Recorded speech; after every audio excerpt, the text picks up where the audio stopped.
kitab Al-Mustadrak, dan juga kitab hadis yang disusun oleh Imam Tirmidzi, Sunan Tirmidzi. Di 5 kitab ini insya Allah kita bisa langsung menemukan kisah tentang Uwais Al-Qarni lebih rinci, ya. bukan terjemahan lagi. Teman-teman yang Allah muliakan, sekilas tentang profilnya. Namanya tentu Uwais, dan disebut Al-Qarni karena memang berasal dari kabilah Qarn. Dan kalau kita lihat di sini, Qarn itu kakeknya yang kesekian. Uwais bin Amir bin Jaza' bin Malik bin Amr bin Sa'ad bin Aswan bin Qarn, kakeknya yang ke-6. Jadi bapak, kakek, buyut, maka dituna kesananya saya nggak tahu. Kalau bahasa Sundanya wallahu alam, budak-budak, kakait siwur, dan seterusnya, wallahu alam bishawab. Jadi saat dikenal sebagai Uwais Al-Qarni, Qarn itu karena kakeknya yang ke-6. Kemudian Qarn bin Radman bin Najiyah bin Murad. Kita garis bawah ya, atau kita ingat-ingat Murad ini karena nanti ya, pertemuan Uwais Al-Qarni dengan sahabat Rasulullah Shallallahu Alaihi Wasallam, setelah sahabat ini, sahabat Umar bin Khattab, bertanya tentang kabilah Murad. Jadi Uwais Al-Qarni Al-Muradi. Kalau kita baca kitab La Tahzan, dulu buku ini pernah viral. Jangan bersedih. La Tahzan ya, ditulis oleh Aid Al-Qarni. Penulisnya mungkin ingat, Aid Al-Qarni. Yang sama, kabilah yang sama dengan Uwais Al-Qarni. Walaupun saya tidak bisa bilang kalau Aid Al-Qarni itu keturunannya Uwais Al-Qarni. Wallahu a'lam bishawab. Yang pasti sampai sekarang ya, kabilah Qarn Al-Qarni ini kabilah yang masih eksis ya, di Jazirah Arab. Uwais Al-Qarni Al-Muradi. Kunyahnya atau panggilannya Abu Amr. Lahirnya di Yaman, aslinya orang Yaman, 43 tahun sebelum hijrah. Selisih usianya dengan Rasulullah Shallallahu Alaihi Wasallam 10 tahun. Jadi lebih muda 10 tahun dari Rasulullah Shallallahu Alaihi Wasallam. Karena lahirnya Rasulullah Shallallahu Alaihi Wasallam 53 tahun sebelum hijrah. Waktu Rasulullah hijrah, usia beliau 53 tahun. Kemudian dari kitab hadis Muslim, kita bisa mengambil beberapa keutamaan. Yang pertama, kata Rasulullah Shallallahu Alaihi Wasallam, Uwais ini adalah sebaik-baik tabi'in. Sebaik-baik tabi'in. Kemudian keutamaan yang kedua, sangat berbakti kepada ibunya, barun bi ummi. Dan yang ketiga, doa yang pasti terkabul. Kata para ulama, sebab doanya yang terkabul itu karena baktinya kepada ibunya. Jadi kalau kita punya keinginan, kita punya kebutuhan, kita punya kemauan, kita punya doa yang ingin dikabulkan, di antara amal soleh untuk pendorong doa tersebut adalah bakti kita kepada ibu. Dan makbulnya doa Uwais Al-Qarni karena baktinya kepada sang ibu. Dan boleh jadi itu yang menjadi sebab Uwais Al-Qarni disebut sebagai sebaik-baik tabi'in oleh Rasulullah Shallallahu Alaihi Wasallam. Teman-teman yang Allah muliakan,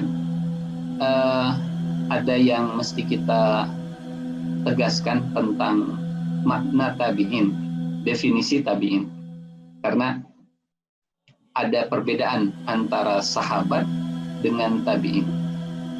Disebut tabi'in karena mereka penerus dan pengikut sahabat. Kapan seseorang itu disebut tabi'in? Satu, tabi'in itu karena mereka beriman. Yang kedua, mereka pernah melihat sahabat. Yang ketiga, mereka meninggal dalam kondisi muslim. Jadi muslim dan meninggal dalam kondisi muslim, kemudian pernah melihat sahabat. Bagaimana dengan perjumpaan dengan Rasulullah SAW? Kalau ada muslim yang meninggalnya dalam kondisi muslim dan pernah berjumpa dengan Rasulullah SAW, maka statusnya bukan tabi'in, tapi statusnya sahabat. Statusnya sahabat. Kecuali kalau begini, perjumpaan dengan Rasulullah SAW-nya dalam kondisi dia masih muda, ya, belum akil baligh, atau perjumpaannya dengan Rasulullah SAW sebelum beliau diangkat menjadi nabi. Misal, fulan misalkan bertemu dengan Rasulullah SAW, seorang rahib namanya Buhairah pernah berjumpa dengan Rasulullah SAW di usia beliau yang masih belia, belum diangkat jadi nabi.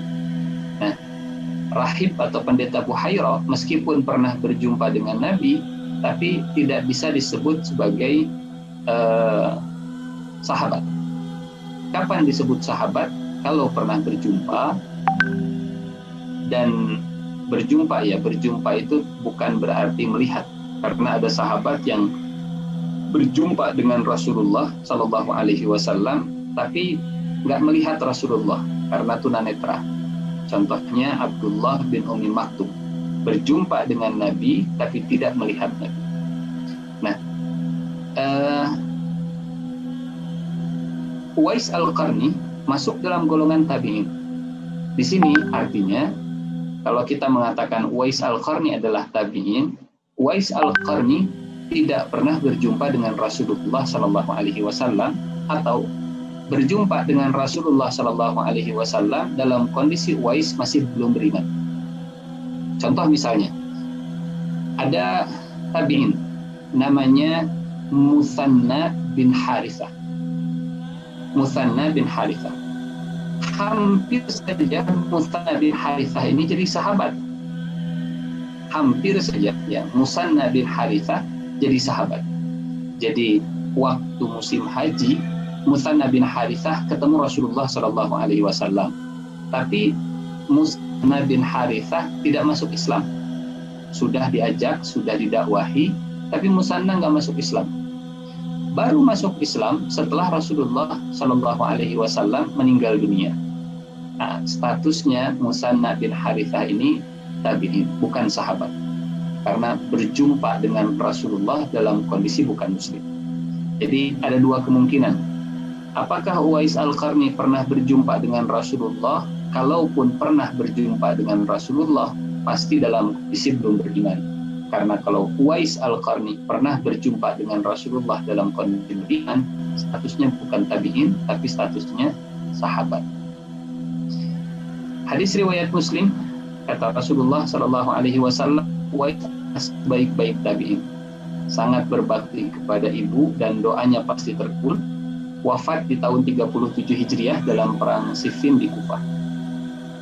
Teman-teman yang Allah muliakan, dari beberapa tokoh yang diceritakan Rasulullah SAW terkait dengan masa depan, ya, bukan masa lalu, terkait dengan masa depan, sejauh yang saya ketahui, hanya Uwais Al-Qarni yang diceritakan dan disebut nama.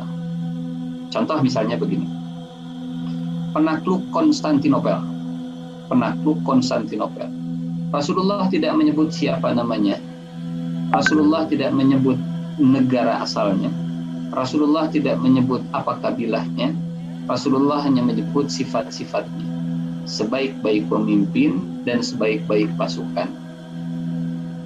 Rasulullah menyebut Dajjal, ya, Rasulullah hanya menyebut sifatnya saja, matanya, rambutnya, badannya, tulisannya, tapi Rasulullah tidak menyebut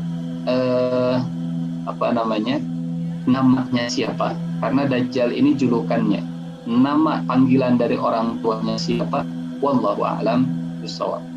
Sementara kisah Uwais Al-Qarni diceritakan oleh Rasulullah Shallallahu Alaihi Wasallam itu detil, dan kita akan lihat ya, di hadis berikut sedetil apa Rasulullah Shallallahu Alaihi Wasallam menceritakan Uwais Al-Qarni. Ini kisah tentang Uwais Al-Qarni itu berawal dari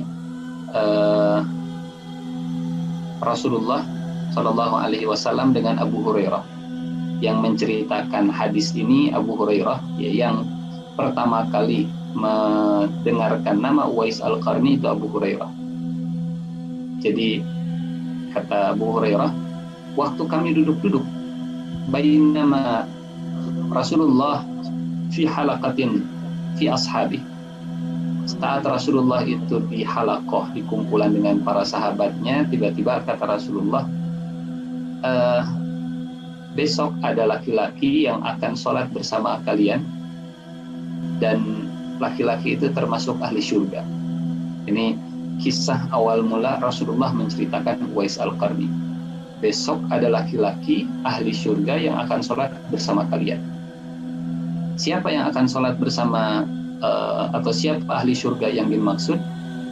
Kalau kita lihat ya, detil hadis ini bukan Uwais Al-Qarni, tapi laki-laki budak yang tinggal di kota Madinah meskipun tidak dikenal oleh banyak para sahabat. Qala Abu Hurairah, kata Abu Hurairah, fatami'tu an akuna ana dzalikar rajul. Saya harap yang dimaksud Rasulullah ahli surga itu saya. Jadi besok Abu Hurairah pengen datang kemudian dekat sama Rasulullah, mudah-mudahan yang dimaksud ahli surga itu Abu Hurairah. Faqadautu fasallaitu khalfa Rasulillah. Besok pagi saya datang ke masjid dan saya sholat di belakang Rasulullah. Jadi gayanya sudah siap lah Abu Hurairah. Mudah-mudahan saya. Fa'aqamtu fil masjid hatta sarafan nasu wa baqitu ana wa huwa. Sampai semua orang itu pergi dari masjid, tinggal saya dan Rasulullah berdua. Fa bainama nahnu kadzalik, saat kami sedang duduk berdua dengan Rasulullah, إذ أقبل رجل أسود متزر بخرقة مرتد مرقعة. Tiba-tiba datang seorang laki-laki hitam yang pakai sarung bolong-bolong dan pakai selendang juga bolong-bolong. Nah, laki-laki ini tolong dicatat bukan Uwais Al-Qarni. Faja'a hatta wada'a yadahu fi yadi Rasulillah. Kemudian tangannya di tangan Rasulullah sallallahu alaihi wasallam. Tsumma qala, kata laki-laki ini, ya Nabi Allah, ud'ullah li. Wahai Nabi Allah, tolong doakan saya. Fada'an Nabi sallallahu alaihi wasallam lahu bisyahadah. Maka Rasulullah mendoakan laki-laki tadi dengan syahadah, mati syahid. Wa inna lanajidu minhu rihal miskil azfar. Dan kata Abu Hurairah, laki-laki tadi, laki-laki hitam yang bajunya compang-camping, wanginya itu sangat luar biasa, wangi kasturi. Fakultu, kata Abu Hurairah, ya Rasulullah, huwa. Wahai Rasulullah, apa dia orang yang kau maksud kemarin ahli surga? Kata Rasulullah sallallahu alaihi wasallam, na'am, innahu lamamlukun li bani fulan. Kata Rasulullah, benar wahai Abu Hurairah, dia itu budak Bani Fulan. Kata Abu Hurairah, afala tashtari fatu'tiquhu ya Nabi Allah. Kata Abu Hurairah, ya Rasulullah, kenapa enggak dibeli saja budak itu, dimerdekakan? Kata Rasulullah sallallahu alaihi wasallam, wa anna li dzalik in kana Allah ta'ala yuridu an yaj'alahu min mulukil jannah. Dan apa yang bisa saya perbuat kalau Allah menginginkannya nanti jadi raja-raja di surga. Wahai Abu Hurairah, inna li ahlil jannati mulukan wasadah. Di surga itu nanti ada raja dan para pemuka. Wa inna hadal aswad asbaha min mulukil jannati wasadatihim. Laki-laki yang hitam ini nanti di surga akan jadi raja dan penguasa.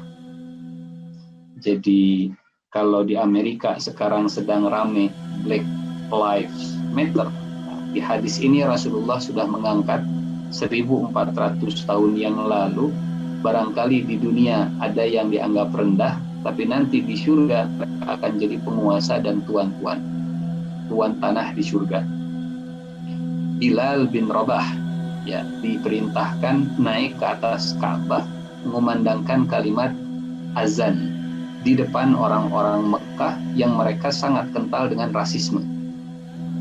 Jadi Ka'bah yang begitu dimuliakan, kemudian Bilal naik ke atas Ka'bah, ya artinya bahasa kasarnya Bilal menginjak Ka'bah untuk mengumandangkan kalimat azan. Dan ini deklarasi dari Rasulullah Shallallahu Alaihi Wasallam kalau ajaran Islam sangat memuliakan manusia meskipun warna kulitnya itu berbeda. Nah, teman-teman yang Allah muliakan, ini pembuka kisah Uwais Al-Qarni. Setelah datang laki-laki ke Rasulullah yang disebut sebagai penghuni surga, kulit hitam, bajunya compang-camping seperti tadi. Kemudian Rasulullah menceritakan tentang Uwais Al-Qarni. Jadi ini yang mesti dipertegas bahwa laki-laki ini bukan Uwais Al-Qarni. Karena kalau laki-laki ini Uwais Al-Qarni bukan tabi'in. Uwais Al-Qarni pasti sahabat. Karena dalam kondisi beriman, berjumpa dengan Nabi, statusnya sahabat. Ini khawatir mispersepsi, khawatir salah paham. Laki-laki yang datang ke Rasulullah saat itu berbeda dengan Uwais Al-Qarni yang akan diceritakan oleh Rasulullah. Tapi laki-laki hitam ini yang jadi muqaddimah Rasulullah menceritakan Uwais Al-Qarni. Nah, di sini Rasulullah kemudian memulai cerita tentang Uwais Al-Qarni. Kata Rasulullah Shallallahu Alaihi Wasallam, Ya Aba Hurairah, Inna Allah Azza wa Jalla yuhibbu min khalqihil asfiya akhfiya abriya. Wahai Abu Hurairah, antara hamba yang sukai adalah asfiya akhfiya abriya.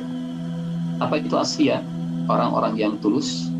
Akhfiya yang tersembunyi, abriya orang-orang yang baik, orang-orang yang berbakti, orang-orang yang baik. Asfiya, akhfiya, abriya, tulus, tersembunyi tapi baik dan baik. Asy'ifatu ru'usuhum, kadang rambut mereka berantakan. Al-mughabbarata wujuhuhum, kadang rambut mereka, wajah mereka penuh dengan debu.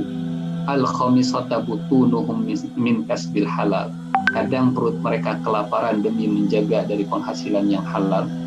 Alladzina idza sta'dzanu 'alal umara lam yu'dan lahum, kalau minta izin nggak pernah dikasih izin. Wa in khatabul muna'amat lam yunkahu, kalau mengkhitbah perempuan cantik nggak akan diterima. Wa in ghabu lam yuftaqadu, kalau mereka nggak hadir mereka nggak dicari-cari. Wa in hadaru lam yun'au, kalau mereka hadir mereka nggak dipanggil ke depan. Wa in tala'u lam yufrah bi tal'atihim, kalau mereka datang nggak ada yang bergembira menyambut kedatangan. Wa in maridu lam yu'adu, kalau sakit nggak ada yang nengok. Wa in matu lam yushhadu, kalau mati pun tidak ada yang menyaksikan jenazahnya, nggak ada yang melayat. Teman-teman yang Allah muliakan, mau nggak? Ini memang pilihannya. Tapi kadang ada orang-orang yang seperti ini, tapi Allah cinta. Ada orang-orang yang secara penampilan mungkin nggak menarik, perutnya sering kelaparan, kalau minta izin nggak dikasih, kalau mengkhitbah mereka diterima, kalau mereka nggak ada mereka nggak dicari, kalau hadir mereka nggak dipanggil, kalau datang nggak ada yang bergembira, kalau sakit nggak ditengok, kalau mati nggak dilayan.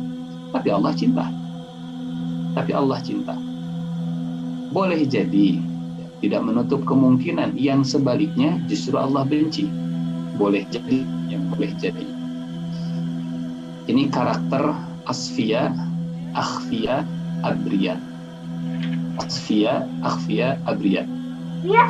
Kemudian kata Abu Hurairah, ya Rasulullah, kaifa lana birajul? Ya Rasulullah, siapa orang yang seperti itu ya Rasulullah? Siapa orang yang punya sifat-sifat Asfiya, Abriya, Akhfiya? Kata Rasulullah sallallahu alaihi wasallam, dzaka Uwaisun al-Qarni. Inilah kali pertama Rasulullah menyebut nama Uwais al-Qarni. Orang yang punya sifat-sifat seperti tadi itu namanya Uwais al-Qarni. Para sahabat heran. Kata para sahabat, "Wa ma Uwais al-Qarni ya Rasulullah?" Siapa Uwais al-Qarni? Rasanya kita belum pernah mendengar nama Uwais al-Qarni. Kata Rasulullah, ini sifat fisiknya begitu detil digambarkan Rasulullah. Sejauh yang saya ketahui, saya belum pernah menemukan Rasulullah menceritakan orang sedetil ini. Ashhal dhu suhubah. Matanya hitam dan kebiru-biruan. Hitam biru. Dhu suhubah, rambutnya merah. Ba'idun ma bainal mangkabain, pundaknya lebar. Mu'tadilul qamah, tingginya itu sedang. Adam syadidul admah, kulitnya itu coklat, gelap. Daribun bidhaqnihi ila sadrihi, dagunya nempel ke dada. Ramin bibasarihi ila maudhi'i sujudihi, matanya memandang ke tempat sujud. Rasulullah sedang menggambarkan apa yang sedang dilakukan oleh Uwais al-Qarni. Uwais al-Qarni sedang melaksanakan salat. Wadi'un yaminahu ila shimalihi, tangan kanannya memegang tangan kiri.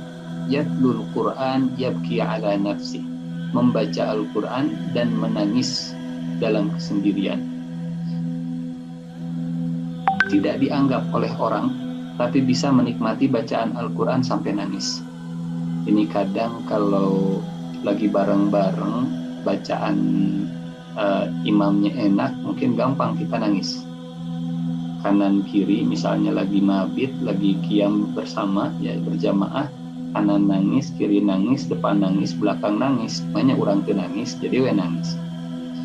Ini sendiri baca Quran bisa nangis. Ini Masya Allah, luar biasa. Kejujuran itu justru diuji kalau lagi sendirian. Sejujur apa kita bisa nangis, itu kalau bisa sendirian. Melihat ke tempat sujud, memegang tangan kanan ke tangan kiri, dan membaca Al-Quran sambil nangis. Dhu timrain la yu'bah lahu, tidak ada orang yang memperhatikan. Muttazirun bi izarin sufin waridain sufin, bajunya cuma dua, satu di bawah jadi sarung, satu di atas jadi selendang. Nah, kalimat inilah kalimat yang tadi disampaikan oleh Kang Daan, ya. Kalimat ini adalah kalimat Rasulullah sallallahu alaihi wasallam. Majhulun fi ahlil ardi, ma'rufun fi ahlis sama. Nggak dikenal di bumi, tapi dikenal di langit. Lau aqsama 'ala Allah la abarra qasamah. Kalau minta kepada Allah pasti dikasih. Perhatikan bagaimana detilnya Rasulullah menggambarkan ciri fisik, bahkan cara ibadahnya, bahkan interaksi dengan masyarakatnya. Sampai kata Rasulullah Shallallahu Alaihi Wasallam, ala wa inna tahta mankibihil aisar lum'atan bayudha. Di pundak sebelah kirinya itu ada bekas warna putih, bekas sakit warna putih. Jadi disisakan bekas sakitnya supaya tetap ingat kalau Allah pernah memberikan kesembuhan. Kadang kalau orang itu nggak ingat dulu nasibnya seperti apa, dulu pernah susah, kadang suka lupa diri. Jadi Allah memberikan sisa sedikit dari sakitnya di pundak sebelah kiri supaya Uwais selalu ingat dengan nikmat kesehatan. Kalau hari ini mungkin kita melihat berita di TV, update tentang pasien positif corona, mudah-mudahan itu juga bisa jadi bahan syukuran untuk kita, ya, bukan mensyukuri orang yang sakit, tapi syukuran kalau kita masih diberikan kesehatan. Kalau Uwais Al-Qarni di pundak sebelah kiri ada bekas sakitnya, kalau kita mungkin bisa melihat TV, alhamdulillah kita masih sehat. Ala wa innahu idza kana yaumul qiyamati qila lil ibad udkhulul jannah. Kata Rasulullah Shallallahu Alaihi Wasallam, di hari kiamat semua hamba itu dipersilahkan untuk masuk surga. Silahkan masuk, silahkan masuk. Adapun kepada Uwais, waqila li Uwais, qif fashfa. Adapun kepada Uwais itu diperintahkan untuk memberi syafaat. Jadi yang lain masuk. Uwais jangan dulu masuk. Kenapa jangan dulu masuk? Kasih syafaat dulu ke orang-orang yang tidak bisa masuk surga. Fayushaffi'uhu Allah Ta'ala fi mithli adad Rabi'ah wa Mutar. Kemudian Allah memberikan izin kepada Uwais untuk memberi syafaat sebanyak penduduk kabilah Rabi'ah dan kabilah Mutar. Kurang lebih Rabi'ah dan Mutar itu jumlah penduduknya 200.000 orang, kurang lebih. Ada orang yang di dunianya itu nggak dianggap, tapi di akhirat bisa ngasih syafaat ke 200.000 orang. Ada orang yang di dunianya itu ditolak lamarannya, tapi di akhirat dia bisa memberi syafaat 200.000 orang. Ini kalau kita di posisi Uwais, mungkin yang dulu pernah menolak lamaran nggak akan dikasih syafaat. Tapi berbeda mungkin dengan Uwais. Ada orang yang kalau di dunianya itu nggak pernah ditengok kalau lagi sakit, tapi di akhirat dia bisa memberi syafaat ke 200.000 orang. Teman-teman yang Allah muliakan, perhatikan kalimat terakhir dari Rasulullah Sallallahu Alaihi Wasallam. Ya Umar, wa ya Ali, wahai Umar, wahai Ali. Jadi kita dapat gambaran kalau di majelis tadi, ya, yang tadinya itu cuma Abu Hurairah, tiba-tiba di akhir hadis banyak sahabat yang ikut ngumpul. Ini kebiasaan para sahabat. Kalau ada yang sedang ngobrol dengan Rasulullah, kalau Rasulullah sedang ada majelis dengan sahabat, yang lain itu penasaran, makin nambah, bukan makin berkurang, left. Ini makin join. Yang tadinya Abu Hurairah sendiri, tiba-tiba karena para sahabat melihat Abu Hurairah sedang asyik ngobrol dengan Rasulullah, datang sahabat-sahabat yang lain, di antaranya Umar dan Ali. Dan ini wasiat dari Rasulullah Sallallahu Alaihi Wasallam kepada Umar dan kepada Ali. Ya Umar wa ya Ali, wahai Umar bin Khattab, wahai Ali bin Abi Thalib, idza antuma laqituma fatluba ilaihi an yastaghfira lakuma yaghfirillahu lakuma. Kalau kalian berjumpa dengan Uwais, minta supaya Uwais beristighfar untuk kalian, maka Allah akan mengampuni kalian. Teman-teman yang Allah muliakan, wasiat yang disampaikan oleh Nabi tentunya bukan sekedar wasiat biasa, tapi pasti bakal kejadian. Pasti ada pertemuan antara Umar dengan Ali bin Abi Thalib. Dan kenapa Umar dan Ali yang diberikan wasiat spesial? Kenapa Umar secara khusus dan Ali bin Abi Thalib? Karena nanti, ya, pertemuan antara Umar bin Khattab dengan Ali bin dengan Uwais Al-Qarni terjadi saat Umar bin Khattab jadi khalifah. Jadi kalau sebutlah bahasa sekarangnya strata sosial, Umar bin Khattab itu puncak kepemimpinan. Uwais Al-Qarni itu sebutlah orang yang nggak dianggap sama sekali siapapun. Yang berada di puncak kepemimpinan kaum muslimin diperintahkan untuk mencari orang yang nggak diperhatikan oleh kaum muslimin manapun. Bahkan bukan sekedar dicari, bukan sekedar ketemu, tapi disuruh mendoakan. Padahal Umar bin Khattab soleh. Umar bin Khattab dijamin masuk surga. Tapi Umar bin Khattab disuruh Rasulullah minta didoakan, ya, doa ampunan ke Uwais Al-Qarni. Apa hikmah yang bisa kita ambil? Beberapa hikmah ini, sekali lagi kisah Uwais Al-Qarni malam ini kita akan mengambil dari referensi, membaca dari referensi, kemudian kita coba ambil hikmah dari referensi tadi. Yang pertama, ya, nikmat yang paling besar itu kalau surga sudah jadi jaminan. Uwais tabi'in, tapi surganya sudah jadi jaminan. Bahkan syafaatnya pun sudah jadi jaminan. Uwaisnya belum meninggal, tapi jaminan syafaatnya sudah diberikan oleh Rasulullah Shallallahu Alaihi Wasallam atas izin Allah tentunya. Orangnya masih hidup, tapi syafaat sudah dijamin. Artinya meninggalnya itu pasti bakal husnul khatimah. Meninggalnya pasti bakal husnul khatimah. Berbeda dengan kita yang masih harap-harap cemas. Hari ini kita masih ikut kajian, besok kita berdoa mudah-mudahan masih tetap dalam iman, dan ya kita cuma bisa berharap dan berdoa mudah-mudahan doa-doa kita didengarkan dan dikabulkan. Tapi kalau Uwais Al-Qarni, budak hitam yang datang ke Rasulullah Shallallahu Alaihi Wasallam, semuanya sudah dapat jaminan. Kenikmatan terbesar itu kalau surga sudah jadi jaminan. Kita saling mendoakan, ya, kita memperbanyak teman kebaikan. Mudah-mudahan teman kebaikan ini jadi jalan, jadi jembatan, kita bisa selalu bersama sampai ke surga insya Allah. Yang kedua, ya, surga itu bukan hanya milik elit, ya, surga itu bukan hanya milik para nabi, surga bukan hanya untuk para rasul, tapi Allah juga memberikan surga bahkan kepada seorang budak yang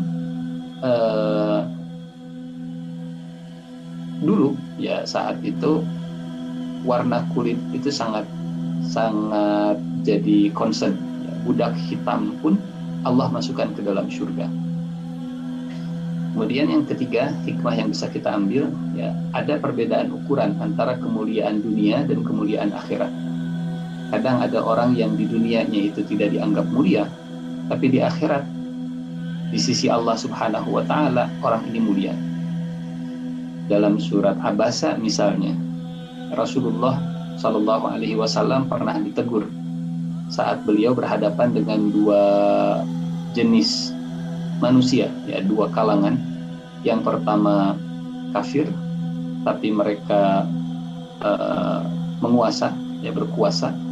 Yang satu, yang lain, ya, mukmin, tapi strata sosialnya itu di bawah.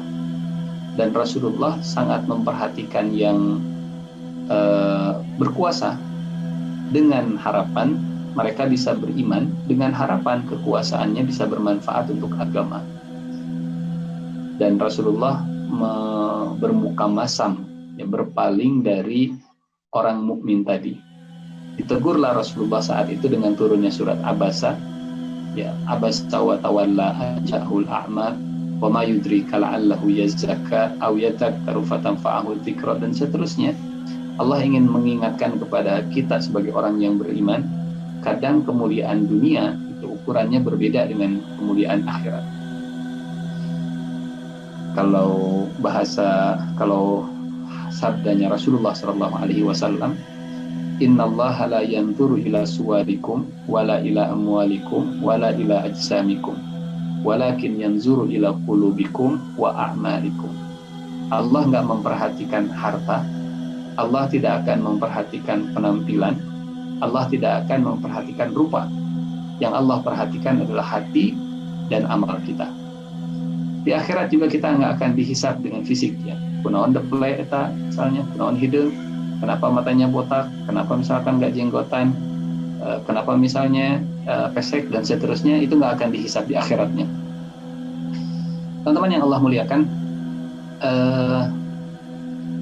ini yang tadi kita sampaikan, ya, di antara hamba yang Allah cintai itu punya karakter asfiya, akhfiya, abriya, dan ini sifat yang dimiliki oleh Uwais Al-Qarni.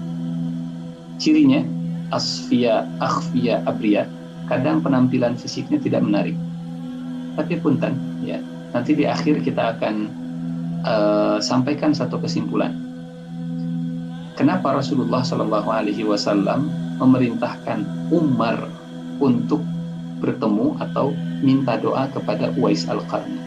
Apa kira-kira hikmahnya Umar yang berada di puncak kemudian berjumpa dengan Uwais yang sebutlah dalam pandangan duniawi itu berada di bawah?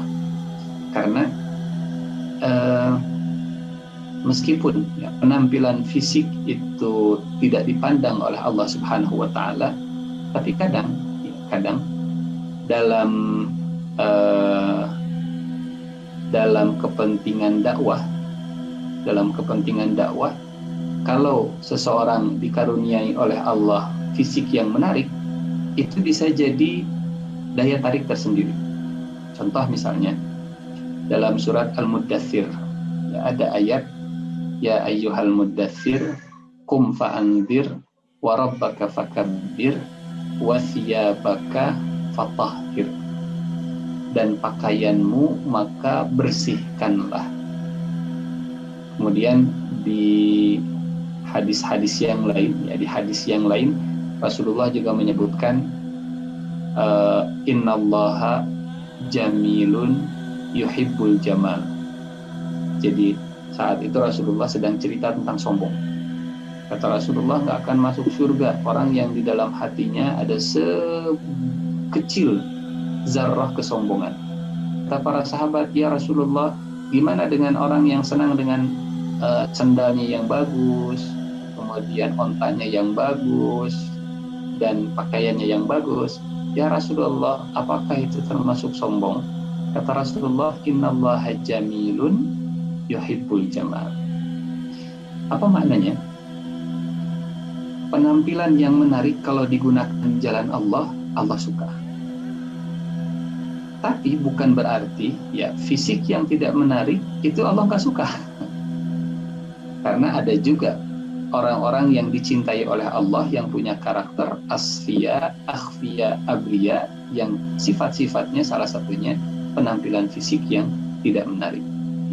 Artinya bukan berarti begini, Ustaz, gimana saya kata orang ini penampilan fisiknya menarik, saya teh kasep cenah cek batur mah, berarti kudu harus digoreng heula gitu wajahnya.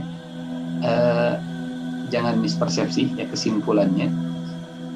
Jadi kisah Uwais ini adalah kisah untuk umat Islam bahwa apapun kalau digunakan di jalan Allah itu Allah suka. Kalau seandainya kita tidak diberikan atau tidak dititipkan oleh Allah amanah fisik penampilan yang menarik, bukan berarti Allah tidak cinta, karena masih ada jalan cinta Allah, karakter asfiya, akhfiya, dan abriya. Rela lapar demi menjaga makanan halal, ridho meski sering diabaikan manusia, dan yang terakhir hikmahnya, boleh kalau kita didoakan, boleh kalau kita minta didoakan oleh orang soleh. Meskipun sekali lagi yang paling utama itu kalau kita berdoa dengan diri kita sendiri, karena jadi dua-duanya ada dalilnya ya. Minta didoakan ada dalilnya, apalagi berdoa dengan hati kita, dengan lisan kita juga itu sangat diperintahkan. Contoh misalnya saat Umar bin Khattab mau berangkat umroh, Umar bin Khattab itu minta izin ke Rasulullah. Kata Rasulullah Shallallahu Alaihi Wasallam ke Umar bin Khattab, la tansana min salihi du'aika ya ukhayya. Jangan engkau lupakan kami dalam doa baikmu, hai saudaraku. Rasulullah minta didoakan oleh Umar bin Khattab yang mau berangkat umroh. Jadi tidak ada salahnya kalau kita misalnya ketemu teman, ketemu seorang ustadz, ketemu kiai, ketemu guru kita, kemudian kita minta, Pak, tolong doakan supaya masalah saya cepat selesai, tolong doakan supaya anak saya cepat sembuh. Itu tidak dilarang. Dan ya jangan juga meninggalkan, saya sudah didoakan oleh kiai, kemudian kitanya nggak berdoa, itu juga nggak benar. Kita berdoa dan kita juga minta didoakan. Teman-teman yang Allah muliakan, ini yang tadi kita sampaikan ya, cerita Rasulullah, sosok Uwais Al-Qarni yang digambarkan oleh Rasulullah Shallallahu Alaihi Wasallam itu detail. Fisiknya, kemudian ibadahnya, kemudian pakaiannya, kemudian status sosialnya, dan nasib di akhiratnya. Nasib di akhirat. Yang ingin kita ceritakan, ini kisah saat Umar bin Khattab mencari Uwais Al-Qarni. Jadi Umar bin Khattab sosok yang sangat sangat concern, sangat perhatian dengan wasiat Rasulullah Shallallahu Alaihi Wasallam. Kata Rasulullah, Umar cari kalau ketemu minta doa. Kisahnya cukup panjang. Ya. Dari Usair bin Jabir, Umar bin Khattab itu kalau datang orang-orang dari Yaman selalu bertanya. Kata Umar, afikum Uwais bin Amir, apa di antara kalian ada Uwais? Sampai ketemu Uwaisnya. Dan berkali-kali. Jadi kalau ini riwayat yang panjangnya. Kita ceritakan saja. Ini pun MC kita sampai jam berapa? Supaya bisa diringkas. Sampai Ustaz, kalau masih ada waktu, Pak. Siap, kita ringkas saja ya supaya yang penting mah hikmahnya lah bisa kita ambil. Siap, Ustaz. Ya. Jadi di satu riwayat ya, proses Umar mencari Uwais Al-Qarni itu setiap musim haji. Di riwayat yang lain, Umar bin Khattab mencari Uwais Al-Qarni itu kalau datang pasukan tambahan dari Yaman. Masing-masing ada riwayatnya, ya masing-masing ada referensinya. Jadi saat Umar bin Khattab mencari Uwais Al-Qarni, Umar bin Khattab punya kebiasaan setelah Umar bin Khattab jadi khalifah. Umar bin Khattab punya kebiasaan kalau bahasa sekarang annual meeting, pertemuan tahunan dengan gubernurnya itu di Mekah sambil hajian. Dipanggil semua gubernurnya, kemudian setelah haji Umar bin Khattab menyusun rencana ke depan, pulang ke kota Mekah, ya selama di kota Mekah Umar bin Khattab kemudian mencari penduduk Yaman. Nah, di penduduk Yaman ini kemudian Umar bin Khattab nanya. Kata Umar bin Khattab, "Fi dzalikal 'am qama 'ala Abi Qubais fanada bi a'la sauti." Umar dengan suara yang tinggi berteriak, "Ya ahlul hajij min ahlil Yaman." Wahai jamaah haji dari Yaman, afikum Uwais min Murad? Apa di antara kalian ada Uwais? Kata Uwais, kata mereka, ada ya Uwais. Jadi kalau ini saya mencuplik ya, dari kisah Uwais Al-Qarni, kalau cerita detailnya itu Umar bin Khattab setiap tahun manggil, di antara kalian ada yang dari Murad, semua jamaah haji dari Yaman silahkan berdiri, selain Yaman silahkan duduk. Yang dari kabilah Murad silahkan tetap berdiri, yang selain kabilah Murad silahkan duduk. Yang dari keturunan Qarn silahkan tetap berdiri, yang selain Qarn silahkan tetap duduk. Ternyata nggak ada yang berdiri, semuanya duduk. Haji tahun depannya begitu lagi. Yang dari Yaman silahkan berdiri, kemudian yang dari Murad tetap berdiri, yang dari Qarn tetap berdiri, nggak ada juga yang berdiri. Terus begitu setiap tahun, sampai akhirnya di akhir Umar bin Khattab itu meninggal dunia, di tahun terakhir Umar bin Khattab meninggal dunia saat pergi haji, Umar bin Khattab kemudian ketemu dengan Uwais Al-Qarni. Dan kata yang cerita tentang Uwais Al-Qarni itu seorang kakek. Faqama syaikhun kabirun tawilul lihyah. Saat Umar bin Khattab nanya, jamaah haji ada di antara kalian Uwais dari Murad? Kakek tua, ya, jenggotnya sudah panjang. Kata dia, kita nggak tahu apa itu Uwais, tapi ya, keponakan saya itu sering dipanggil Uwais. Wa akhwalu dzikran. Cuman Uwais yang saya tahu itu Uwais yang orang yang nggak terpandang. Wa aqallu malan, hartanya sedikit. Wa ahwanu amran min an narfa'ahu ilaik. Uwais yang kami kenal itu rasanya bukan Uwais yang Anda cari, karena Anda itu khalifah. Sementara Uwais yang kami kenal, ya rakyat biasa, rakyat kecil. Wa innahu ilana. Uwais sekarang itu sedang menggembala onta-onta kami. Haqirun baina adhurina.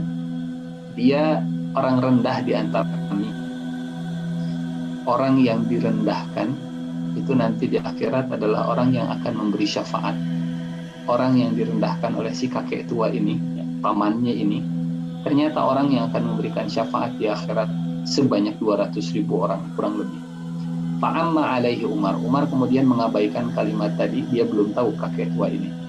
Cerita tentang Uwais. Teman-teman yang Allah muliakan. Punten. Sampai detik ini, ya sampai cerita ini, Uwais tahu tidak kalau Uwais itu diceritakan Rasulullah Shallallahu Alaihi Wasallam. Uwais belum tahu ya. Sampai detik ini, ya sampai kisah sekarang kita ini, Uwais Al-Qarni masih belum tahu kalau saat Rasulullah hidup, Rasulullah banyak menceritakan sosok Uwais dengan detail. Rasulullah menceritakan kalau Uwais itu ahli surga dan seterusnya.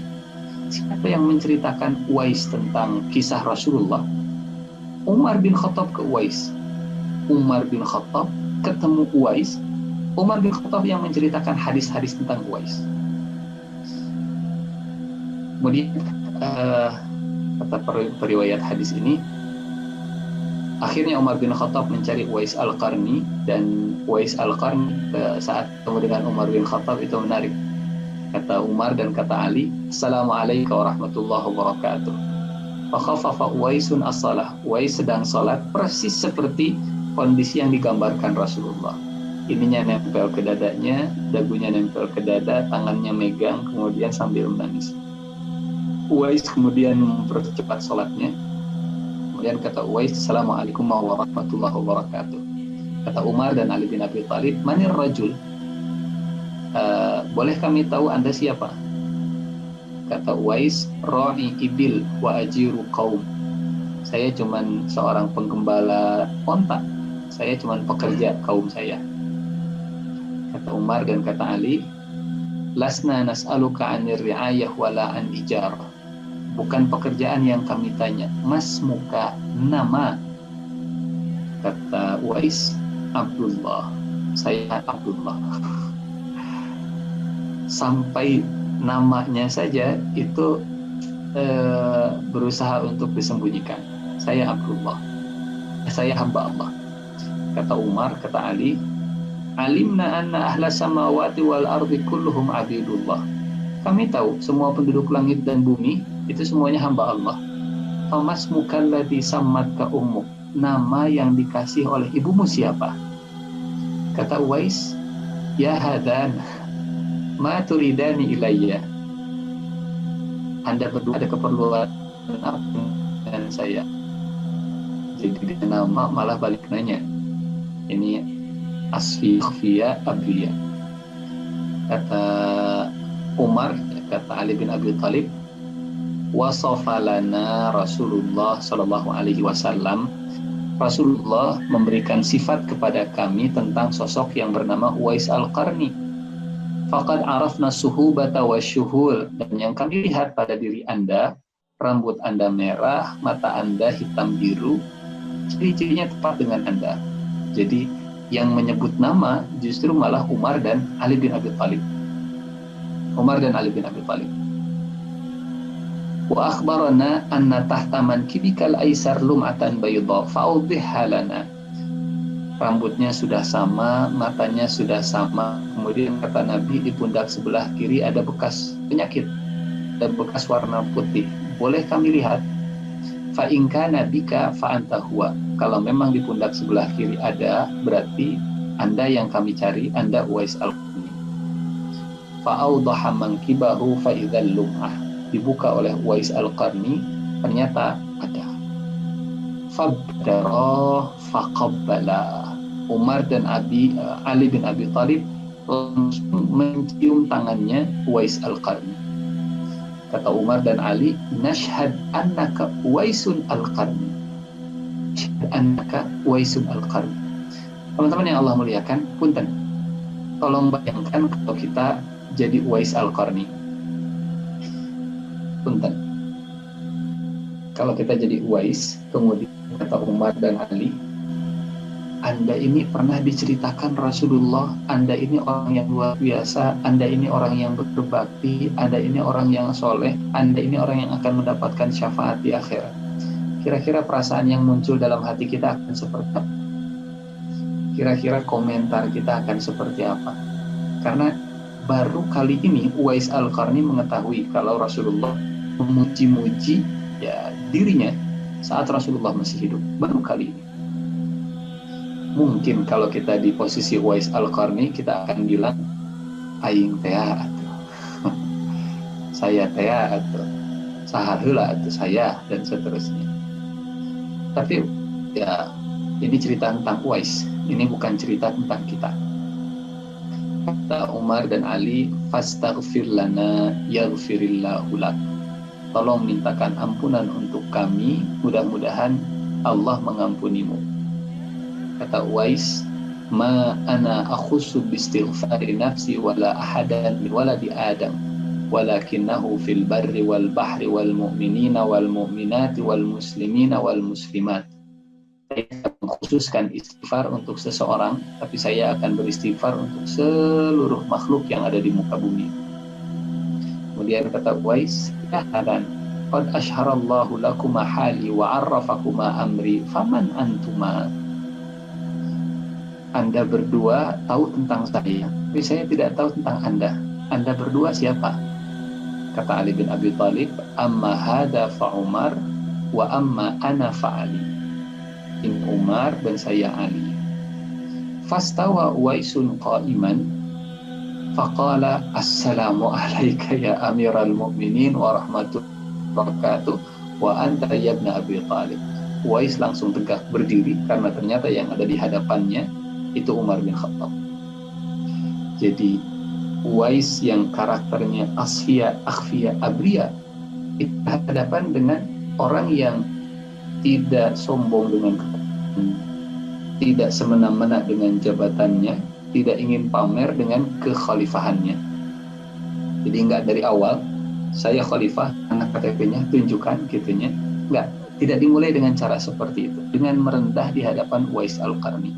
Baru setelah ditanya, baru cerita Ali dan ini Umar bin Khattab. Yang menarik, teman-teman yang Allah muliakan, kata Umar bin Khattab, faqala lahu Umar, makanaka yarhamukallah hatta adkhula Makkah fa'atika binafaqatin min ata'i wa fadli kiswatin min thiyabi hadzal makan mi'adun baini wa bainak. Kata Umar bin Khattab ke Uwais, jangan kemana-mana, diam di tempat di sini, karena Uwais penggembala onta, ya mungkin pergi kemana-mana. Jangan kemana-mana, diam di sini. Saya akan ke Mekah. Saya akan ambil uang untuk Anda. Saya akan ambil pakaian untuk Anda, dan kita janjian di sini. Kalau khalifah yang memberikan pemberian, kira-kira berapa banyak yang akan diberi? Pasti banyak. Yang diberi juga pasti bagus banget. Khalifah yang mau ngasih. Kira-kira kalau kita di posisi Uwais Al-Qarni, apa jawaban kita? Mungkin jawaban kita begini, alhamdulillah, tidak sia-sia selama ini ibadah saya, nggak sia-sia selama ini berbaktinya. Ternyata saya dapat bantuan dari kekhalifahan, saya dapat kucuran dana dari penguasa, alhamdulillah, ada balasan duniawinya. Mungkin itu jawaban kita. Tapi ini bukan cerita tentang kita, ini cerita tentang Uwais Al-Qarni. Kata Uwais Al-Qarni, ya Amiral Mu'minin, la mi'ada baini wa bainak. Wahai Amiral Mu'minin, tidak ada perjanjian. Ya. Saya nggak menjanjikan kita bakal ketemu lagi di sini. La araka ba'dal yaum ta'rifuni. Setelah hari ini engkau nggak akan lagi melihat saya. Setelah hari ini engkau nggak akan bisa mengenali saya. Ma asna'u bin nafaqah, ma asna'u bil kiswah. Apa yang akan saya lakukan dengan infak yang Anda berikan? Apa yang akan saya lakukan dengan baju yang akan Anda berikan? wahai Amirul Mukminin, ama tara alayya izarun min suf. Tidakkah engkau lihat kalau saya masih punya baju meskipun bolong-bolong? Amirul Mukminin, sendal saya masih ada, uang saya juga masih ada 4 dirham. Kalau nanti sudah berkurang, ya baru nanti saya akan cari lagi. Kemudian kata Umar bin Khattab, falamma sami'a Umar dzalik min kalamihi daraba bidirratihi al-ardha thumma nada bi'ala sawti ala laita Umar lam talidhu. Umar mendengarkan kalimat tadi kemudian mukul bumi. Kata Umar bin Khattab, seandainya ibunya Umar tidak melahirkan Umar. Ya laitaha kanat akhiran lam tu'alij hamlaha aman ya'khuduha bima fiha walaha. Umar bin Khattab di puncak kekuasaan melihat Uwais Al-Qarni yang begitu tawadhu, begitu sederhana. Umar bin Khattab dalam tanda petik malu dengan dirinya, malu dengan nikmat yang Allah limpahkan kepada dirinya. Sampai kata Umar bin Khattab, andai ibunya Umar itu mandul dan tidak melahirkan Umar bin Khattab. Tapi apa kata Uwais? Teman-teman yang Allah muliakan, ini yang ingin kita garis bawahi. Kalimat Uwais yang begitu luar biasa. Kata Uwais, ya Amiral Mukminin, khuz anta hahuna hatta akhudha ana hahuna.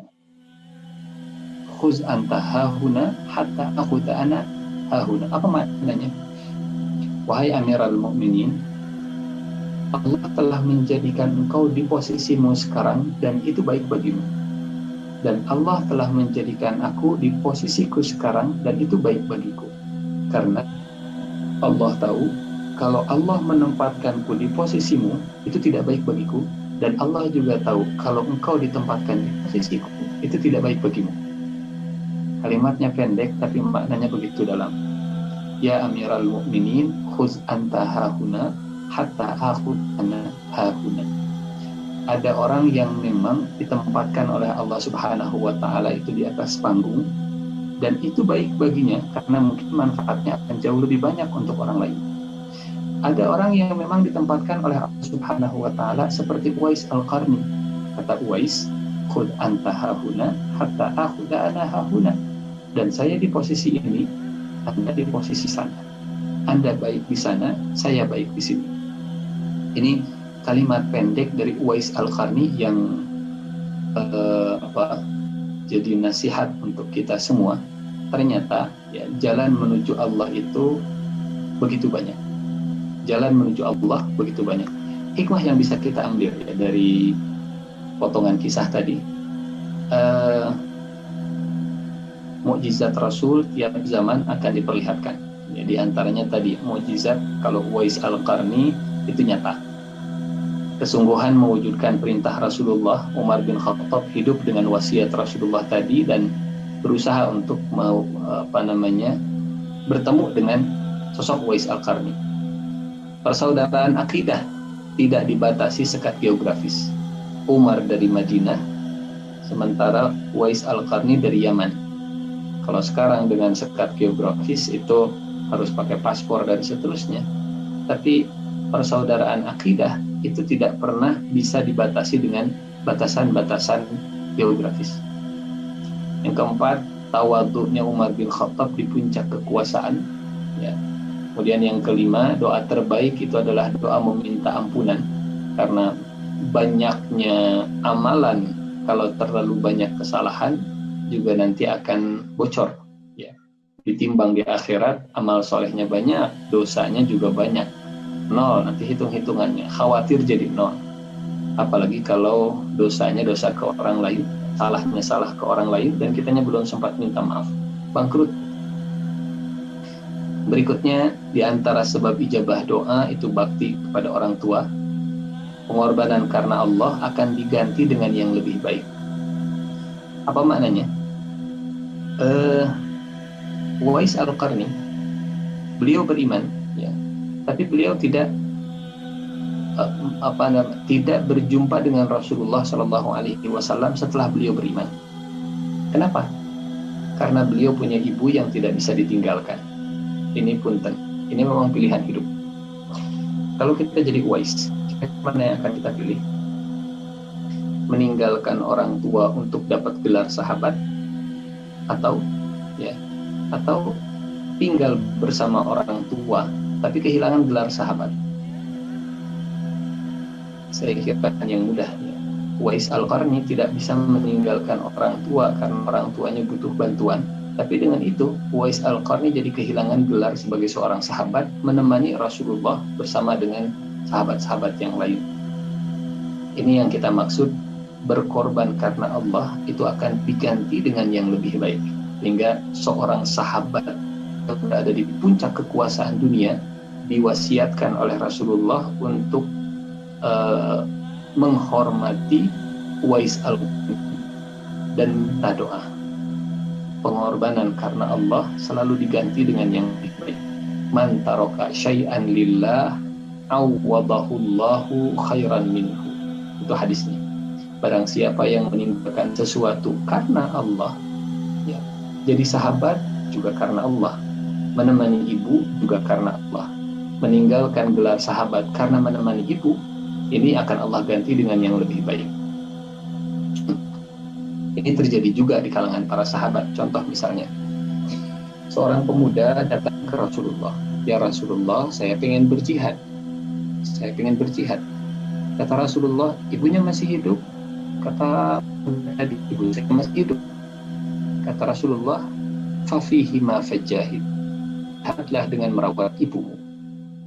Meninggalkan Rasulullah dalam berjihad, padahal ingin demi merawat orang tua. Maka diganti oleh Allah dengan merawat orang tua, dia bisa mendapatkan pahala jihad.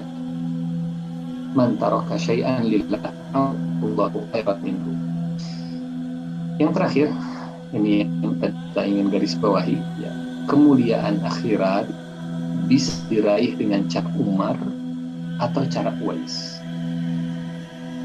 Jadi kisah tentang Uwais Al-Qarni ini bukan berarti satu-satunya jalan hidup yang Allah suka itu jalan hidupnya Uwais. Tapi kita akhirnya bisa memahami kenapa Rasulullah memberikan wasiat kepada Umar dan Ali untuk berjumpa dengan Uwais. Karena di sini Rasulullah ingin mengajarkan kepada umat Islam, kepada kita, Umar manusia mulia dengan kekhilafahannya, Uwais manusia yang mulia dengan ketidakpopuleran, dan dua-duanya di akhirat akan dimuliakan oleh Allah. Kemuliaan akhirat bisa diraih dengan cara Umar, kemuliaan akhirat juga bisa diraih dengan cara Uwais. Nah, yang menggunakan cara Umar jangan pernah merendahkan cara Uwais. Yang cara Uwais juga jangan a priori dengan yang mengejar kemuliaan akhirat dengan cara Umar bin Khattab. Saya kira mudah-mudahan bisa dipahami ya maknanya. Jadi ada orang yang mencari dunia digunakan untuk manfaat akhirat. Saya pengen jadi orang kaya supaya saya bisa bersedekah ke banyak orang. Ini cara Umar. Saya ingin jadi pejabat tinggi supaya saya bisa memberi manfaat ke banyak orang. Ini cara Umar. Ada cara Uwais. Saya ingin mencukupkan diri dengan apa yang saya butuhkan, dan selebihnya saya akan meningkatkan kualitas hubungan saya dengan Allah Subhanahu wa Ta'ala. Jadi dua-duanya mulia di sisi Allah Subhanahu wa Ta'ala. Cara Uwais adalah cara akhfiya, asfiya, abriya. Cara Umar adalah cara yang memaksimalkan potensi dunia untuk kepentingan akhirat. Saya kira ini hikmah terbesar yang ingin disampaikan di kisah Uwais Al-Qarni. Ya, mudah-mudahan bisa jadi inspirasi untuk kita semua. Mudah-mudahan bisa menambah keyakinan kalau Allah Subhanahu wa Ta'ala memberikan jalan kemuliaan yang begitu banyak untuk kita. Ya, cara Umar atau cara Uwais. Wallahu a'lam bishawab. Saya kembalikan lagi ke Kang Fahmi selaku MC dan moderatornya. Mangga. Terima kasih. Assalamualaikum warahmatullahi wabarakatuh. Assalamualaikum warahmatullahi wabarakatuh. Wah, Masya Allah. Alhamdulillahirrabbilalamin. Jazakallah khairan katsiran Ustaz. Ternyata gening seueur pisannya hikmah kisah Uwais Al-Qarni. Kalau misalkan dari yang sebelum-sebelumnya mungkin hanya satu titik tekan atau hanya beberapa hikmah gitu Ustadznya, tapi hari ini sudah bisa banyak yang bisa kita dapati. Baik teman-teman semua, kita akan coba buka sesi jawab. Ini ada beberapa pertanyaan yang sudah masuk Ustadz. Oke. Ini yang mana dulu ya? Ini yang ini dulu deh. Assalamualaikum Ustadz. Ini dari Siti Sarimah, Jalan Temanggung, Antabani. Ustadz, memaparkan kemuliaan Uwais Al-Qarni. Salah satunya amalan unggulan yang dimiliki itu yang tidak biasa atau dilakukan orang lain. Sifatnya yang zuhud, ikhlas, luar biasa. Nah, pertanyaannya, lalu amalan unggulan apakah yang bisa saya lakukan sebagai seorang wanita atau seorang istri di zaman digital sekarang ini, di mana-mana orang begitu beramai-ramai pengen eksis mengaplikasikan kemampuan dirinya, Ustaz. Gitu. Ya, jadi pengen cara Umar atau cara Uwais ini teh? Umar tapi Uwais oke kenging gitu. Karena kalau cara Uwais mah tidak pakai medsos gitunya, tidak pakai Facebook, tidak pakai Instagram, pokoknya nggak ada yang kenal. Itu caranya Uwais. Uwais ya. Itu cara Uwais. Mau cara Umar bin Khattab ya mangga, ya harus dengan gaya Umar. Artinya gaya Umar itu syaitan pun takut dengan Umar bin Khattab. Karena kadang kalau ya kenapa untuk bisa ikhlas di tengah kepopularitasan itu, apalagi ya dunia digital sekarang memang menuntut orang itu makin show off gitunya, makin ingin tampil. Padahal belum tentu yang ditampilkan itu sama dengan aslinya. Contoh misalkan lagi nge-zoom begini, kalau hur nama kopiah, kemudian pakai foto, kehendaknya mah wallahu alam bisawab gitu, apa yang dia pakai dan dikenakan. Nah, Ustaz apalan aduh. Apa ala kulihat. Yang pasti kalau tadi pertanyaannya, aktualisasi diri di dunia digital itu jangan sampai kemudian berbeda dengan dunia nyatanya. Karena perbedaan antara tampilan di dunia digital dengan dunia nyata khawatir jadi benih-benih kemunafikan, ya. Tampil di depan orang baik tapi aslinya nggak baik, aslinya tidak seperti itu. Meskipun ya kita mah pengennya selalu dilihat baik memang oleh setiap orang, tapi memperbaiki diri di luar pandangan mata orang itu jauh lebih diperhatikan, ya, jauh harus lebih diwaspadai dibanding tampilan-tampilan di media sosial. Caranya macam-macam. Kalau eksis di dunia digitalnya bisa macam-macam. Tidak harus diri kita yang tampil, misalnya fisik kita yang tampil, mungkin tulisan kita yang tampil, karya kita yang tampil gitu. Atau kita bisa mengedit ceramah orang untuk ditampilkan dan di-share dengan tampilan yang jauh lebih baik dan seterusnya. Allah alam bisawab. Atau sekedar nge-share postingan, googling kemudian di-share di Facebooknya, di Instagramnya dengan tambahan itu juga jadi bagian dari amal dakwah kita di dunia digital. Wallahu a'lam bishawab. Kalau pengen pakai cara Umar begitu. Siap Ustaz. Atau teman-teman boleh ngeresum kajian kita hari ini, kemudian di-tag, kemudian disebarin supaya banyak orang juga yang tahu tentang kajian hari ini, ya. Selanjutnya, bagaimana cara kita menerapkan perilaku Uwais dalam kehidupan sehari-hari? Lalu syafaat Uwais itu diberikan kepada orang yang seperti apa? Siapa yang bertanya itu? Ini yang privat ke saya, Ustaz. Oh, yang privat. Saya nggak ngeliat di grup chat. Somohon. Ada yang pengen di hide Yang ini mah jika pakai tipe Uwais cara Ustaz. Uwais itu mah. Cara Cara Uwais. Nanti kita kalau teman-teman yang mau bertanya secara juga boleh ya, nanti boleh nanya secara langsung dengan raise your hand. Maka Ustaz, apa pertanyaannya? pertanyaannya bagaimana menerapkan dan kehidupan sehari-hari, terus syafaat Uwais itu diberikan kepada orang yang seperti apa? Iya, kalau yang tadi kita ambil hikmahnya tentang keutamaan Uwais Al-Qarni, satu, Uwais Al-Qarni itu berbakti ke ibunya, bahkan rela meninggalkan gelar sahabatnya, ya. Sezaman Uwais Al-Qarni dengan Rasulullah, tapi nggak ketemu. Kenapa nggak menyengajakan diri ketemu sama Rasulullah? Punya ibu. Demi seorang ibu, Uwais Al-Qarni rela meninggalkan gelar sahabat, tapi Allah ganti. Nah, ini yang pertama, ya, birrul walidainnya. Birrul walidain Uwais Al-Qarni. Yang kedua, tawadu. Tidak pengen show off, ya. Walaupun punya keistimewaan, walaupun punya keutamaan, walaupun mulia di sisi Allah Subhanahu wa taala. Yang ketiga, ibadahnya begitu luar biasa. Bisa dicoba kalau kita sedang ngaji, ya, nangis. Ya, lagi ngaji kemudian nangis. Ini sudah mencontoh Uwais Al-Qarni. Nangisnya memang nangis karena ngerti, ya, bukan karena nangis tidak ngerti apa yang sedang saya baca, atau nangisnya karena hesye itu cara baca nakumaha gitu. Nangis karena memang memahami apa yang sedang dibaca.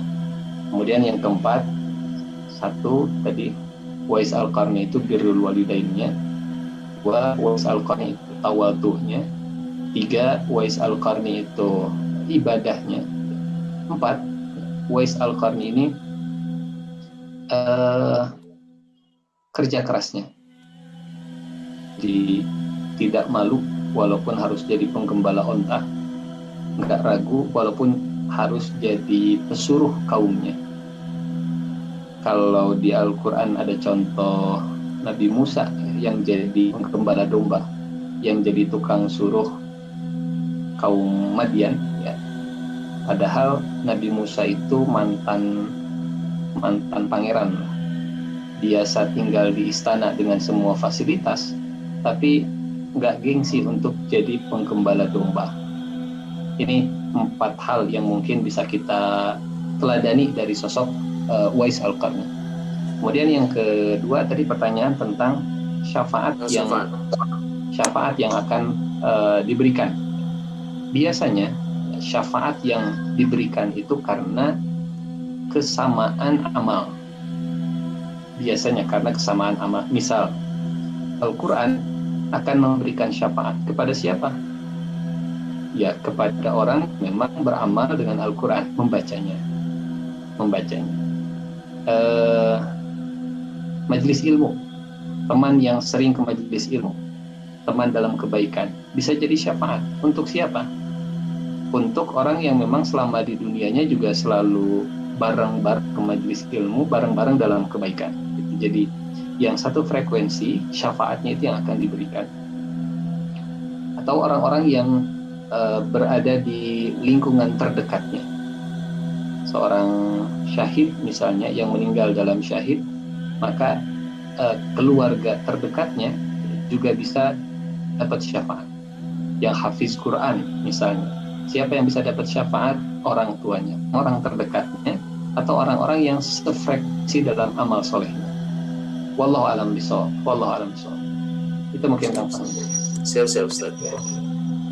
Berarti kalau orang-orang terkenal nggak sefrekuensi atau Ustaz? Kan masih banyak jalan syafaat. Oke. Siap Ustaz. Cara Umar ya. Cara Umar ya. Nah Ustaz, dia ada lagi yang masuk. Teman-teman nanti kalau ada yang mau, mungkin ada satu pertanyaan yang mau langsung bertanya, boleh raise your hand ya. Nanti ada kode raise your hand, angkat tangan. Ustaz, Rasulullah mengetahui detail tentang Uwais Al-Qarni apakah lewat atau dari mana? Yang pasti bukan dari Google-nya. Dari mana lagi? Pastinya dari malaikat Jibril. Dari wahyu. Karena peristiwa masa depan, peristiwa gaib, meskipun gaib itu gaib nisbi. Jadi kalau kata para ulama, gaib itu ada dua. Ada gaib mutlak, ada gaib nisbi. Kalau gaib mutlak, nggak ada yang tahu. Mutlak nggak ada yang tahu. Cuman Allah yang tahu. Gaib mutlak. Kalau gaib nisbi, ya Allah tahu. Dan manusia juga tahu. Misal gini, gaib nisbi itu. Buat saya, ya, apa yang sekarang terjadi di rumah teman masing-masing, ya di kosan teman-teman semuanya, itu gaib buat saya, tapi nggak gaib buat teman-teman semuanya. Buat saya, apa yang ada di pikiran teman-teman semuanya itu gaib, tapi itu nggak gaib buat teman-teman. Itu namanya gaib nisbi. Nah, baik gaib mutlak ataupun gaib nisbi, kalau Rasulullah itu mengetahui, itu pasti karena wahyu dari Allah Subhanahu wa Ta'ala. Jadi dalam kisah Uwais Al-Qarni, Uwais itu nisbi karena Rasulullah tinggal di Madinah, ya. Uwais Al-Qarni tinggal di Yaman. Buat Rasulullah dan para sahabatnya, Uwais Al-Qarni itu gaib, tapi nisbi karena ya orang-orang yang ada di sekitar Uwais, ibunya tahu tentang Uwais, orang-orang terdekatnya juga tahu tentang Uwais Al-Qarni. Wallahu a'lam bishawab. Wallahu a'lam. Baik teman-teman semua, kalau ada yang mau nanya langsung boleh ya. Ini diberikan kesempatan. 1, 2, 3. Oke, Ustaz, kita akan langsung ini pertanyaan terakhir. Ustaz, apakah mungkin ada Uwais Al-Qarni di masa sekarang? Maksudnya Uwaisnya hidup lagi atau orang-orang seperti Uwais Al-Qarni di masa sekarang? Orang-orangnya, kayaknya sih orang-orangnya, Ustaz. Oh, kalau orang-orangnya sangat mungkin karena kisah ini bukan kisah yang sekali selesai. Karakter Asfiya, Akhfiya, Abriya itu masih terus ada. Contoh misalnya gini lah. Ini di antara teman-teman ada nggak sih yang pernah melamar terus ditolak? Oh, seertas. Oh, kalau seer berarti ya mirip lah. Satu di antara sifatnya Uwais kan begitu. Melamar ditolak. Mungkin di antara kita juga ada yang kalau minta izin itu nggak dikasih izin sama atasnya. Itu juga sifatnya Uwais begitu. Asfiya, Akhfiya, Adriya. Ada yang mungkin secara penampilannya urakan, ya, nggak menarik banget, atau mungkin orang itu ngelihatnya sebelah mata, tapi di sisi Allah mungkin dia lebih mulia dari kita. Nah, kalau bab itunya kita nggak tahu. Mungkin ada yang kalau datang ke majelis ilmu itu nggak dianggap, ya. Orang juga nggak memperhatikan, datangnya nggak diundang, perginya juga nggak diantar. Saya kira banyak orang-orang seperti ini. Masih ada Uwais Al-Qarni di zaman sekarang. Allah SWT. Oh, tadi sifat-sifatnya Ustaznya. Kalau orangnya tuh? Maksudnya orangnya teh Uwais Al-Qarninya bisa atau semua kayaknya sih seperti itu kalau dari ini tambahannya. Kalau Uwais Al-Qarninya sendiri itu meninggal di tahun 37 Hijriah. Jadi kan Rasulullah meninggal tahun 10 Hijriah, Uwais meninggal tahun 37. Berarti 27 tahun setelah Rasulullah meninggal ya. Jadi kalau Uwais Al-Qarninya mah hari ini sudah nggak ada. Nggak kayak Nabi Isa yang diangkat gitu Ustaz ya. Nah, itu malah lain cerita. Kalau ada makhluk yang dikasih umur panjang, itu harus ada dalilnya. Misal makhluk yang dikasih umur panjang harus ada dalilnya. Iblis misalnya. Iblis itu masih hidup dari sejak surga, hidup di surga sampai hari ini. Mana dalilnya? Ya Al-Quran banyak lah gitu. Nabi Isa masih hidup. Mana dalilnya? Ya hadis Rasulullah. Gimana dengan yang lain? Nah, harus ada dalilnya. Contoh Nabi siapa? Yang jadi Nabi Musa teh?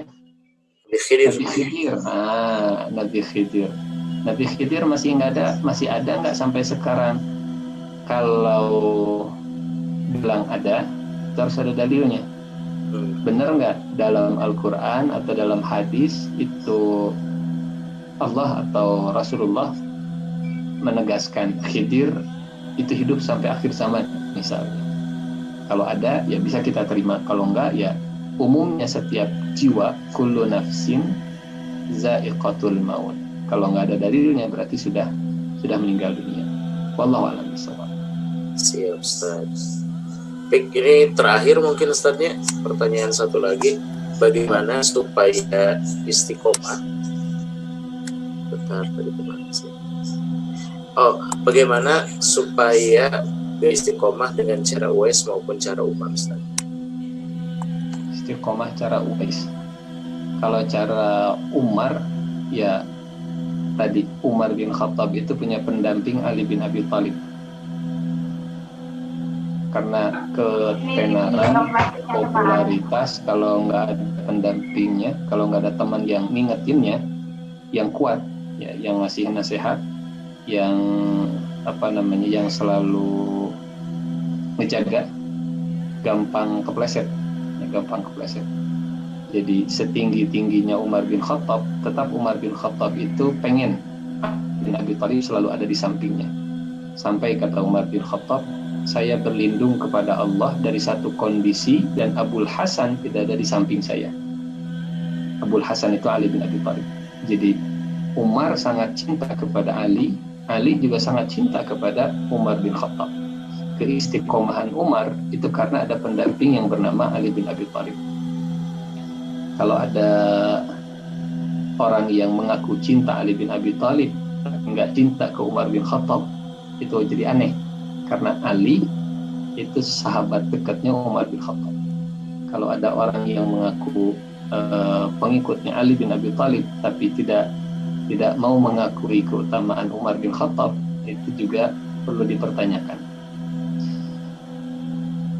Umar dengan pendampingnya, dengan Ali bin Abi Thalib, kuat pendampingnya. Ya. Kalau Uwais Al-Qarni ini cenderung wallahu alam bishawab ya, karena istiqomah dalam ketenaran itu jauh lebih berat dibanding istiqomah dalam kesepian. Karena kalau nggak ada orang, ya hanya kita dengan Allah, cuman kita berdua dengan Allah Subhanahu wa Ta'ala, cenderung jauh lebih mudah. Orang itu nggak ada yang memperhatikan, godaan-godaan, tarikan-tarikan untuk ria, tarikan-tarikan untuk pamer, itu sudah nggak ada. Orang juga nggak ada yang memperhatikan gitu. Ibaratnya setan juga nggak mau menggodanya. Setan juga sudah malas menggodanya karena manusia juga. Karena sejauh yang saya pahami, sebab tidak istiqomah itu yang paling besar adalah tidak ikhlas. Makin nggak ikhlas, biasanya makin susah istiqomah. Makin ikhlas, makin gampang istiqomah. Wallahu a'lam bishawab. Siap, alhamdulillah. Baik, ini nampaknya ada yang ingin bertanya cara Umar terakhir lah Ustaz ya, biar tadi kan cara Uwais naros kan cara Umar yang langsung. Admin boleh dibuka? Ada Teh Rika Eko ya. Assalamualaikum Teh Rika. Admin mana admin? Waalaikumsalam warahmatullahi wabarakatuh. Damang Kang Ihsan. Pertanyaan saya sudah dijawab tentang bagaimana istiqomah. Itu dari saya ya. Terima kasih. Gitu. Atau udah di situ ada yang ngacungkan tangan, jadi ini gitu. Langsung dibuka. Iya. Maaf salah. Nggak apa-apa Bu. Pilih pada naros di hijidaya itu kesempatan nih. Enggak. Nanti ini. Cekapnya. Oh siap. Suami hawatos mangga. Siap Berika. Hatur nuhun ya. Baik, alhamdulillahirrahmanirrahim Ustaz. Karena hostnya kajian kita hari ini, dan jujur kalau misalkan ngebahas tentang Uwais Al-Qarni, kalau di yang kajian-kajian sebelumnya mungkin ya standar gitu Ustaz ya. Dan hari ini saya banyak menemukan hikmah yang baru yang bisa kita sama-sama aplikasikan teman-teman semua dalam kehidupan kita. Nah Ustaz, di penghujung kita hari ini mungkin kita akan sama-sama. Kalau ada closing statement dari Ustadz atau mau langsung ditutup dengan doa Ustadz, mangga. Mangga tutup dengan doa sama Kang Fahmi. Selesai saja, nggak ada doa khusus dari Ustadz gitu. Siap, baik, alhamdulillah, hatur nuhun, jazakallah khairan kasiran kepada Ustadz Nur Ihsan Jundullah, teman-teman semua. Ini mungkin hal yang baru ya, kondisi kajian, bukan hal yang baru sih sebenarnya, tapi yang perlu diinformasikan kepada Bapak Ibu Akang Sadayana, ini adalah kajian rutin yang biasa diselenggarakan di Istiqomah ya. Dan hari Minggu kemarin Ustaz, kajian Istiqomah sudah mulai berjalan yang kuliah duha ya, dan mudah-mudahan nanti kita lihat, mudah-mudahan kita juga bisa menyelenggarakan kajian-kajian secara langsung, karena memang feel dan ininya teh rada benten Ustaz ya. Beda, memang auranya juga antara ketemu wajah sama ngadep kamera itu beda. Ustaz nggak serasa ngomong sendiri kan tanya? Serasa autis. Autis ya. Mudah-mudahan kita bisa bertemu kembali teman-teman semua, Bapak Ibu Akang Teteh. Hatur nuhun kepada semua teman-teman yang sudah gabung. Mudah-mudahan banyak hikmah dan manfaat yang bisa teman-teman rasakan. Kang Daan, hatur nuhun sudah biasa bergabung hari ini. Dan teman-teman semua, Bapak Ibu Akang Teteh, kita akhiri saja pertemuan hari ini dengan membaca dan doa kifaratul majelis. Alhamdulillahirabbil alamin. Subhanakallahumma wa bihamdika asyhadu an la ilaha illa anta astaghfiruka wa atubu ilaik. Mohon maaf apabila ada hal-hal yang kurang berkenan, dan saya mewakili teman-teman pemuda Istiqomah juga mengucapkan banyak-banyak terima kasih kepada Bapak Ibu yang sudah gabung, dan mohon maaf apabila ada hal yang kurang berkenan, kemudian mungkin suguhan, kurang penyambutan gitu ya, hapunten pisan kasadayana. Kita berjumpa kembali kajian rutin kita di Stay Sharing on Monday setiap hari Senin ba'da Isya kalau sekarang ya. Nanti offline-nya diinfokan ke Bapak Ibu semua kapan kita akan mulai diselenggarakan lagi, dan mudah-mudahan segera informasinya bisa didapatkan Bapak Ibu semua di Instagramnya Pemuda Istiqomah gitu ya. Terima kasih banyak Ustadz, hatur nuhun kasadayana. Kalau teman-teman masih mau di sini mangga, tapi saya mau pamit undur diri. Assalamualaikum warahmatullahi wabarakatuh.